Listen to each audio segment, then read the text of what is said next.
এইমাত্র পাওয়া খবর, মাগুরায় আসিয়া ঘটনায় হিটু শেখের উচ্চ আদালত থেকে জামিনের বিষয়টি প্রমাণ সহকারে আজকে আপনাদেরকে দেখাবো। জানতে অবশ্যই ভিডিওটি শেষ পর্যন্ত দেখবেন। আসসালামু আলাইকুম দর্শক শ্রোতা, আজকের ভিডিওটি দেখলে আপনারা সত্যি অবাক হয়ে যাবেন। সবগুলো বিষয় আজকে আপনাদেরকে প্রমাণ সহকারে দেখাবো, তাই এই ভিডিওটি আপনাদের জন্য অত্যন্ত গুরুত্বপূর্ণ।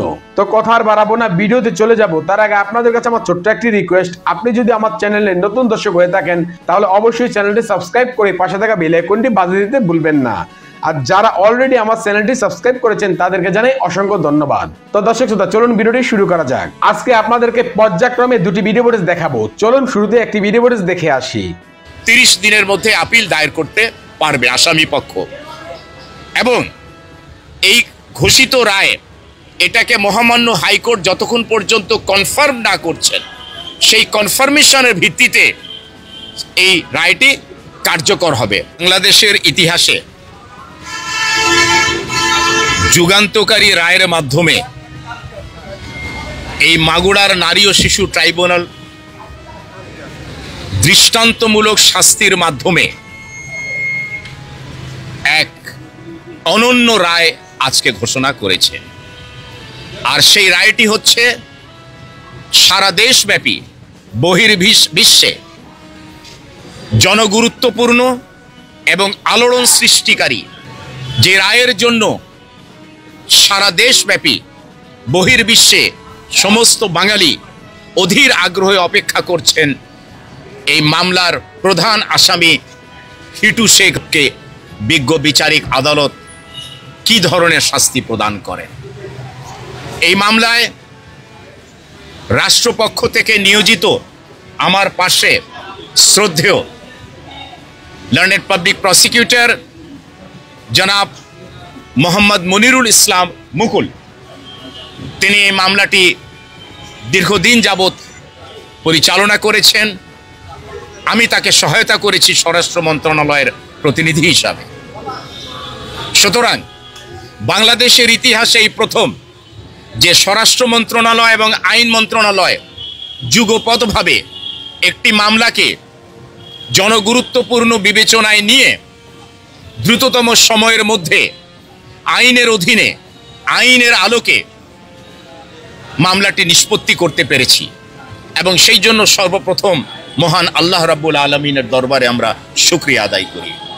বিজ্ঞ বিচারিক আদালত আজকে যে রায় প্রদান করেছেন, আসামিকে দোষী সাব্যস্ত করেছেন। বিশেষ করে প্রধান আসামি হিটু শেখকে মৃত্যুদণ্ডের ঘোষণা দিয়েছেন এবং অন্যান্য আসামিদেরকে খালাস করেছেন। এটি হচ্ছে স্বাধীন বিচার ব্যবস্থার বহিঃপ্রকাশ।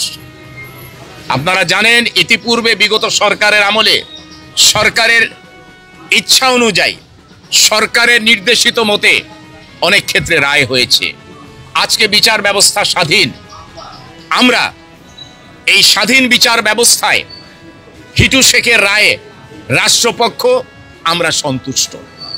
তবে যে আসামিদেরকে বিজ্ঞ বিচারিক আদালত অ্যাকুইট বা খালাস করেছেন, সেই রায়ের কপি সংগ্রহ করে সেটাকে পর্যালোচনা করে সংশ্লিষ্ট কর্তৃপক্ষের সাথে পরামর্শ করে তাদের দ্বারা ইনস্ট্রাক্টেড হলে পরবর্তীতে এই আইনের সেকশন 28 অনুযায়ী উচ্চ আদালতে নির্ধারিত বিধিবদ্ধ সময়ের মধ্যে তখন আপিল দায়ের করার সুযোগ রয়েছে।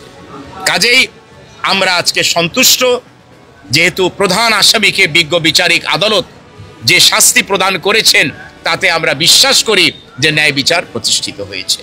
তবে অপরাপর আসামিদের ক্ষেত্রে তাদেরকে খালাস দেয়ায় আমরা বিশ্বাস করি যে সেখানে স্টেট প্রেজুডিসড হয়েছে।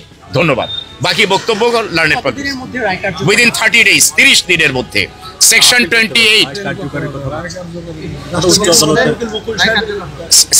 28 নারী ও শিশু নির্যাতন দমন আইন, নারী ও শিশু নির্যাতন দমন আইন 2000-এর ধারা 28-এর বিধান অনুযায়ী 30 দিনের মধ্যে আপিল দায়ের করতে পারবে আসামি পক্ষ, এবং এই ঘোষিত রায় এটাকে মহামান্য হাইকোর্ট যতক্ষণ পর্যন্ত কনফার্ম না করছেন, সেই কনফার্মেশনের ভিত্তিতে এই রায়টি কার্যকর হবে।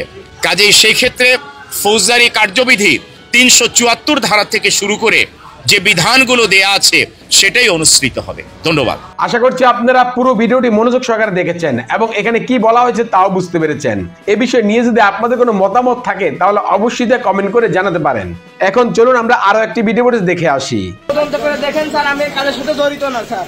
জড়িত থাকলে আমার আইন আদালত যে শাস্তি দিবে আমি সেই শাস্তি মেনে নেবো স্যার। যখন বাসায় থাকি তখন আমার ওই মনি সুস্থ ছিল। আমরা যখন বাসাতে বেরো যাই কাজে কামে গেছি, তারপরে বেলা 11টার সময় আমরা খবর পাই জমিতে, যখন আমরা কাজ করি। আমার বউ আসামি স্যার। আমরা সকাল 8টার দিকে থেকে বাসায় কেউ ছিলাম না স্যার। ঘটনা হয়েছে বেলা 11টার দিকে, আমার বউ বলছে রাত 2টার দিকে। আমি মনে করি আমার যাবো অপরাধী, কারণ আমার বিঘাবার আপনারা ভালো করে তদন্ত করে দেখেন যে স্যার ওই এই কাজটা ওই করেছে। আমরা স্যার বাড়ি ছিলাম না, কেউ বাড়ি ছিলাম না। সাংবাদিক বাইরে আমরা কেউ আমাদের সাথে আছে মামুনি হাবিবা। হাবিবা হচ্ছে আসিয়ার বড় বোন। আসিয়ার তো বড়, আসিয়ার বড়, হ্যাঁ।